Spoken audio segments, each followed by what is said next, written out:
तो hello what is up guys, welcome back to another video. And I know ये वाली video बहुत time बाद अपलोड हो रही है क्योंकि यार मैं थोड़े प्रॉब्लम्स में फंसा हुआ था। वो अभी कभी हम बाद में डिस्कस कर लेंगे जब भी मैं कभी Q&A बनाता हूँ। बट फिलहाल अभी हम अपना चैप्टर हिंदू मैरिज एक्ट दोबारा से कंटिन्यू करते हैं। तो सबसे पहले एक क्विक रिकॉल कर लेते हैं अभी तक हमने क्या क्या करा है।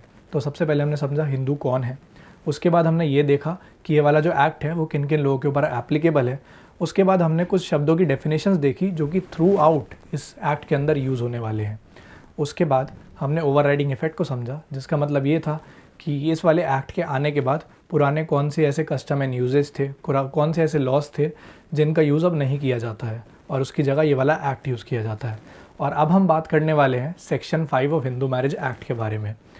अब सेक्शन 5 हमें कंडीशंस बताता है बेसिकली। अब कभी आपके घर में शादी हुई होगी तो आप लोगों ने देखा होगा कि दो फैमिलीज़ बैठती हैं और वो डिस्कस करती हैं कि भाई लड़का क्या करता है, लड़की क्या करती है, अब कितना कमाता है, वो खाना बना लेती है कि नहीं बना लेती। ये कुछ कंडीशंस होती हैं जो कि मैरिज के लिए ज़रूरी होती हैं। अब सेक्शन 5 भी हमें ऐसे, जैसे सेक्शन 5 है तो वो हमें 5 कंडीशंस बताता है। और ये 5 कंडीशंस ऐसे नहीं है कि कमाता क्या है, खाना बना लेता है कि नहीं। तो ये वाली थोड़ी इंपॉर्टेंट कंडीशंस है जो कि एक्चुअली में बहुत ज़्यादा ज़रूरी है एक मैरिज के लिए। तो ये वाला सेक्शन कहता है if these 5 conditions are fulfilled then the marriage is solemnized between the 2 Hindus. अब 2 हिंदूज़ के अंदर कौन कौन आते हैं? एक ब्राइड और एक ब्राइड ग्रूम, यानी कि एक लड़की और एक लड़का। ये बात आपको अभी ध्यान रखनी है क्योंकि जिस टाइम पे मैं अभी ये वीडियो बना रहा हूँ तो जो सेम सेक्स वाली जो मैरिज है वो अभी अलाउ नहीं हुई है। सुप्रीम कोर्ट ने अभी भी उसकी जजमेंट नहीं दी है। हो सकता है जब आप ये वीडियो देख रहे हो तब तक दे दे, बट फिलहाल के लिए अभी एक लड़का और एक लड़की, यानी कि एक ब्राइड ग्रूम और एक ब्राइड, इन दोनों के बीच में मैरिज सोलमनाइज हो जाएगी अगर ये 5 कंडीशंस फुलफिल होती हैं तो पहली कंडीशन क्या है वो हमें बताई गई है सब सेक्शन 1 के अंदर। तो सब सेक्शन 1 कहता है neither party at the time of marriage has a living spouse. अब लिविंग स्पाउस का क्या मतलब है कि कोई भी पार्टी, या तो लड़का हो या लड़की हो, दोनों में से किसी का भी शादी के टाइम पे पहले से कोई पार्टनर नहीं होना चाहिए, लिविंग पार्टनर नहीं होना चाहिए। अब या तो वो हमेशा से ही बिना शादी के रहे हों, या वो डाइवोर्सी हों, या वो विडो हो। बट कंडीशन सिंपल सी यही है कि दोनों ही लिविंग स्पाउस के साथ नहीं होने चाहिए, तब वो शादी कर सकते हैं। इसके बाद आ जाता है हमारा सब सेक्शन 2 जो कि हमें बताता है neither party at the time of marriage is incapable of giving valid consent due to unsoundness of mind. यानी कि वो इनकैपेबल नहीं होना चाहिए एक वैलिड कंसेंट देने के लिए, यानी कि वो हानि बढ़ने के लिए इनकैपेबल नहीं होना चाहिए दिमाग की थोड़ी कमी की वजह से, दिमाग की प्रेजेंस की कमी की वजह से। अब अनसाउंडनेस ऑफ माइंड को हम आगे डीप में भी डिस्कस करेंगे आपकी अंडरस्टैंडिंग के लिए। पहले हम देख लेते हैं अपना इसका क्लॉज बी। अब क्लॉज बी हमें कहता है if capable of giving valid consent but has been suffering from a mental disorder. पहले इतने पार्ट को ब्रेक करते हैं। अब इसके अंदर एक आ गया, अब चाहे ये एक सिचुएशन मान लेते हैं कि वो वैलिड कंसेंट देने के लिए कैपेबल भी है, बट अगर वो मेंटल डिसऑर्डर से सफ़र कर रहा हो तो भी वो शादी नहीं कर सकते। और यही वाला जो क्लॉज है ये हमें आगे ये भी बताता है कि अगर दोनों में से एक भी पार्टनर प्रोक्रिएशन ऑफ चिल्ड्रन के लिए कैपेबल नहीं है, अनफिट है उस चीज़ के लिए, तो भी वो लोग शादी नहीं कर सकते। अब आप लोग सोचोगे कि भाई मेंटल डिसऑर्डर और ये अपना अनसाउंडनेस ऑफ माइंड सेम ही तो चीज़ है, इनमें फ़र्क क्या है? तो उस फ़र्क को मैं थोड़ा सा आपको अब एक्सप्लेन कर देता हूँ। और ये चीज़ आपकी अंडरस्टैंडिंग के लिए मैं आपको बता रहा हूँ, बेटर अंडरस्टैंडिंग के लिए। ये आपको याद करने की ज़रूरत नहीं है क्योंकि ये आप बाद में अगर डीप स्टडी करोगे तो आप समझ सकते हो और अच्छे से। अब सबसे बड़ा फ़र्क ये है अनसाउंडनेस ऑफ माइंड के अंदर थोड़े बहुत मेंटल डिसऑर्डर तो कवर हो जाते हैं, लेकिन मेंटल डिसऑर्डर में शायद अनसाउंडनेस ऑफ माइंड नहीं आता। और एक और मैं आपको एक पॉइंट यहाँ पे देना चाहूँगा, जो मेंटल डिसऑर्डर है वो एक मेडिकल टर्म है, एक मेडिकल टर्म दी गई है मेंटल डिसऑर्डर्स को। और दूसरी तरफ जो अनसाउंडनेस ऑफ माइंड है वो एक लीगल फाइंडिंग है, सिंपल सी। और अनसाउंडनेस ऑफ माइंड के अंदर क्या क्या चीज़ें आ जाती हैं, इसके अंदर बहुत सी चीज़ें कवर होती हैं क्योंकि इसके बहुत सारे सिनोनिमस हैं जो आपने सुने होंगे। इंसैनिटी, ल्यूनेसी और मेंटल डिसऑर्डर्स भी इसका पार्ट है, मेंटल डिरेंजमेंट इसका पार्ट है। और मेंटल डिसऑर्डर्स जो कुछ इसके पार्ट है वो भी मैं आपको अभी फटाफट एक्सप्लेन कर देता हूँ, जिनमें सबसे पहला आपका आ जाता है स्किज़ोफ्रेनिया। स्किज़ोफ्रेनिया एक ऐसा मेंटल डिसऑर्डर है जो कि इसका पार्ट है। जैसे कि अब मैं आपको यहाँ पे एक केस का एग्जांपल लेके बताता हूँ और उसका एक और एक्सेप्शन भी बताऊँगा मैं आपको।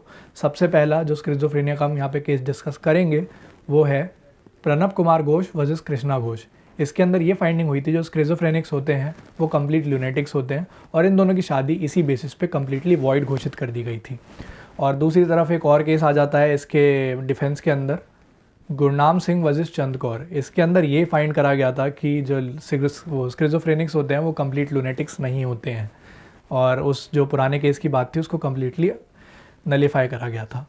तो इस समय ये पता चलता है, ये प्रेज्यूम करना बड़ा दिक्कत का बात है, बड़ी ही मुश्किल बात है और पॉसिबल ही नहीं है बेसिकली कि पहले से कोई स्किज़ोफ्रेनिया का शिकार था या शादी के टाइम पे स्किज़ोफ्रेनिया का शिकार था। इसके बाद आपका आ जाता है इडियोसी, जिसको आप समझ सकते हो इडियट के साथ। इडियट बोलते हैं इडियोसी वाले पर्सन को, जिसके अंदर दिमाग की कमी होती है और बचपन से ही जिनका दिमाग डेवलप नहीं होता प्रॉपर्ली और वो कोई भी काम करने के या कुछ भी चीज़ समझने के अच्छे से लायक नहीं होते हैं। इसके बाद आपका आ जाता है इम्बेसिलिटी। इम्बेसिलिटी बेसिकली एक बहुत ही अलग तरीके की चीज़ है। इसके अंदर क्या होता है, एक इंसान अपना अफेयर्स को सही से मैनेज नहीं कर पाता और अपने आप को भी मैनेज नहीं कर पाता। अब आप लोग यहाँ पे सोचने लगो कि भाई मेरा पार्टनर भी तो ऐसा ही है, वो खुद को मैनेज नहीं कर सकता और हमारे रिलेशन को भी मैनेज नहीं कर पा रहा है, वो भी इसी चीज़ का शिकार है। तो ऐसा नहीं है, ये चीज़ मत सोचना, मैं जानता हूँ तुम लोगों का दिमाग का चलता है। इसके बाद बात करते हैं हम फॉर्म्स ऑफ ल्यूनेसी के बारे में। फटाफट मैं आपको ये बता देता हूँ। फॉर्म्स ऑफ ल्यूनेसी के अंदर कुछ मेडिकल लीगल टर्म्स आती हैं, जिसके अंदर आपका आ जाता है एमेंशिया, डिमेंशिया, साइकोसिस, ये सब चीज़ें इसके अंदर आ जाती हैं। ये बाद में आप डीप में पढ़ सकते हो, फिलहाल आपको समझाने के लिए, एक फ़र्क बताने के लिए मैंने आपको भी बता दिया। ये हैं कुछ मेंटल डिसऑर्डर्स ल्यूनेसी के अंदर जो मैंने आपको बताए। इसके बाद एक हमारा सब क्लॉज सी भी आ जाता है, जो कि हमें कहता है कि किसी भी पार्टनर को रेगुलर अटैक्स ऑफ इंसैनिटी नहीं आने चाहिए, यानी कि पागलपन के जो दौरे होते हैं वो नहीं पड़ने चाहिए एक पार्टनर को। इसके बाद हम बढ़ते हैं अपने सेक्शन के सब सेक्शन 3 के ऊपर। सब सेक्शन 3 हमें कहता है कि जो ब्राइड है उसकी 18 साल की उम्र पूरी हो जानी चाहिए, यानी कि जो हमारी पापा की परियां हैं वो 18 साल की हो जानी चाहिए, और जो ब्राइड ग्रूम है वो 21 ईयर्स का पूरा हो जाना चाहिए, यानी कि जो लड़का है वो 21 साल का हो जाना चाहिए, तब वो शादी कर सकते हैं। सब सेक्शन 4 आ जाते हैं अब हम। सब सेक्शन 4 जो है वो हमें कहता है कि दोनों पार्टीज़, नीदर पार्टीज़ जो है वो प्रोहिबिटेड रिलेशन की डिग्री में नहीं होनी चाहिए अनटिल एंड अनलेस उनके कस्टम और यूजेज अलाउ करते हो। अब प्रोहिबिटेड रिलेशनशिप्स अपने आप में एक बहुत वाइडर कंसेप्ट है। सबसे पहले अगर मैं आपको प्रोहिबिटेड रिलेशंस के बारे में बताऊं तो यहाँ पे आपके आ जाते हैं half blood, full blood and uterine blood. सबसे पहले हम फुल ब्लड की बात करते हैं क्योंकि फुल है वो। तो फुल ब्लड के अंदर आपका माँ और बाप दोनों सेम होते हैं एक बच्चे के, दो बच्चों के जब दोनों माता पिता सेम हो तो वो फुल ब्लड है। अब ये तो सिबलिंग्स ही हो गए ना, तो सिबलिंग्स आपस में शादी थोड़ी कर सकते हैं। उसके बाद आपके आ जाते हैं हाफ ब्लड। हाफ ब्लड के अंदर जिन दो बच्चों के पेरेंट्स में से फादर सेम हो बट मदर अलग हो, डिफरेंट मदर्स के बच्चे हों बट जिनके फादर कॉमन हो, तो वो दोनों बच्चे भी शादी नहीं कर सकते। और इसके बाद आ जाते हैं यूट्रीन ब्लड के ऊपर। यूट्रीन ब्लड के अंदर जब मदर जो है आपकी वो सेम हो और फादर डिफरेंट हो जाए, तो तब भी दो बच्चे शादी नहीं कर सकते क्योंकि वो प्रोहिबिटेड रिलेशनशिप की डिग्री में आते हैं। इसके बाद प्रोहिबिटेड रिलेशन का एक छोटा सा पार्ट सपेंदास भी है, वो मैं आपको इसके नेक्स्ट सब सेक्शन के अंदर एक्सप्लेन अभी करने ही वाला हूँ, तो उसके लिए अभी आप वेट करो। और प्रोहिबिटेड रिलेशन को और अच्छे से समझना है तो इसके अंदर आप ये देख सकते हैं कि जो ब्रदर सिस्टर हैं वो शादी नहीं कर सकते, अंकल एंड नीस हैं वो शादी नहीं कर सकते, आंट एंड नेफ्यू हैं वो भी शादी नहीं कर सकते, और फर्स्ट कज़न्स हैं तो वो भी शादी नहीं कर सकते। ये सारे प्रोहिबिटेड रिलेशनशिप के कुछ एग्जांपल्स हैं। एक यहाँ पे ये भी आ जाता है कि एक पार्टनर अगर दूसरे के सिबलिंग की पार्टनर रह चुकी हो तो भी आप शादी नहीं कर सकते उससे। एक पार्टी अगर दूसरे के पापा या मम्मी के सिबलिंग की पार्टनर रह चुकी हो तो भी आप शादी नहीं कर सकते उससे। और अगर एक पार्टनर आपके ग्रैंड पेरेंट्स के सिबलिंग की पार्टनर रह चुकी हो तो भी आप उनसे शादी नहीं कर सकते। ये सारे प्रोहिबिटेड रिलेशनशिप थे। अब इसके बाद हम आ जाते हैं अपने सब सेक्शन 5 के ऊपर, जो कि हमें बताता है कि दोनों पार्टी सपेंदाज नहीं होनी चाहिए एक दूसरे की until unless custom and usages allows. Custom and usages अगर अलाउ करते हैं प्रोहिबिटेड रिलेशन और सपेंदाज दोनों को शादी करने का तो वो दोनों कर सकते हैं, बट अगर अलाउड नहीं है तो वो दोनों शादी नहीं कर सकते। अब सपेंदाज क्या होते हैं ये मैं आपको एक चार्ट के थ्रू एक्सप्लेन करता हूँ। सर एक बारी कैमरा लेके इधर आ जाओ। अब suppose this is a man and this is a woman, right. अब ये अगर मैन जो है ये इसका फादर है या फिर फादरली जनरेशन में कोई है, सपोज़ ग्रैंड फादर है या दादी मम्मी पापा परदादा परदादी उनमें से कोई है, तो ये दोनों शादी नहीं कर सकते हैं। और सिमिलरली अगर ये जो है ये इसके सन की जनरेशन में से भी आता है तो भी ये लोग शादी नहीं कर सकते हैं। बेटा पोता ये सब है तो भी ये लोग शादी नहीं कर सकते हैं। तो अगर हम ऊपर की जनरेशन की तरफ बढ़ें तो उसे हम कहते हैं लीनियन असेंडेंट्स, और नीचे की जनरेशन की तरफ बढ़ें तो उसे हम कहते हैं लीनियन डिसेंडेंट्स। और फादर की जनरेशन की साइड पे हम 5 जनरेशन्स को काउंट करते हैं, बोथ असेंडेंट्स और डिसेंडेंट्स में। और मदर की जनरेशन के अंदर हम 3 जनरेशन को काउंट करते हैं, यानी कि नाना नानी और उनके वो पीछे की जनरेशन, और आपका मौसी के बेटे और बेटा जो भी हैं, ये उनके अपने डिसेंडेंट्स हो गए। तो अपने मदर की साइड पे हम 3 जनरेशन्स काउंट करते हैं और फादर की साइड पे हम 5 जनरेशन्स काउंट करते हैं। ये लोग सपिंदा रिलेशनशिप को कॉन्स्टिट्यूट करते हैं। तो इसी के साथ ख़त्म हो जाता है आपका सेक्शन 5। अब आ जाते हैं सेक्शन 6 के ऊपर। तो यहाँ आपका सिलेबस थोड़ा सा कट गया क्योंकि सेक्शन 6 जो है वो रिपील हो चुका है। सेक्शन 6 बेसिकली बात करता था अपना गार्जियनशिप के बारे में, मैरिज के अंदर गार्जियनशिप के बारे में, क्योंकि जो माइनर होते थे पहले के टाइम पे उनके लिए कोई गार्जियन तो होना चाहिए था ना उनकी तरफ से कंसेंट देने के लिए। तो अब तो जो चाइल्ड मैरिज है वो तो मना हो चुकी है, तो ये सेक्शन भी रिपील कर दिया गया है। ये सेक्शन रिपील हुआ था under child marriage restraint act. इसके बाद हम बात करेंगे अपने सेक्शन 7 के बारे में। अब हमने ये डिस्कस कर लिया कि भाई लड़का कमाता क्या है, कैसा है लड़का, लड़की कैसी है, ठीक ठाक है कि नहीं है। अब इसके बाद क्या होगा भैया, इसके बाद शादी होगी। अब शादी में क्या होता है, सेरेमनीज़ होती हैं ऑब्वियसली। तो सेक्शन 7 जो है वो हमें सेरेमनीज़ के बारे में बताता है। अब आप खुद सोच के देखो, आपने कभी शादी अटेंड करी होगी तो उसके अंदर क्या सेरेमनी सबसे इम्पॉर्टेंट होती है? 7 फेरे लेना सबसे ज़्यादा इम्पॉर्टेंट होता है। तो इसके अंदर हमें यही बताया गया है। सबसेक्शन 1 के अकॉर्डिंगली एक हिंदू मैरिज सॉल्मनाइज हो जाएगी जब दोनों में से किसी भी पार्टी की प्रॉपर रीट्स एंड सेरेमनी फॉलो करी जाए, यानी कि या तो हस्बैंड के साइड की प्रॉपर रीट्स एंड सेरेमनी फॉलो हो जाए या फिर वाइफ के साइड की प्रॉपर रीट्स एंड सेरेमनी फॉलो हो जाए, तो मैरिज सॉल्मनाइज हो जाएगी। उसके बाद हमारा आ जाता है सबसेक्शन 2। ये हमें बताता है उन रीट्स एंड सेरेमनीज़ में सप्तपदी के इंक्लूड होना बहुत ज़रूरी है। सप्तपदी आप समझ सकते हो 7 फेरों से। 7 फेरे बहुत ज़रूरी होते हैं, जैसा कि मैंने बताया हर शादी में 7 फेरे ज़रूरी होते हैं। तो उन रीट्स एंड सेरेमनी में सप्तपदी का होना बहुत ज़रूरी है, that is taking 7 steps around the sacred fire.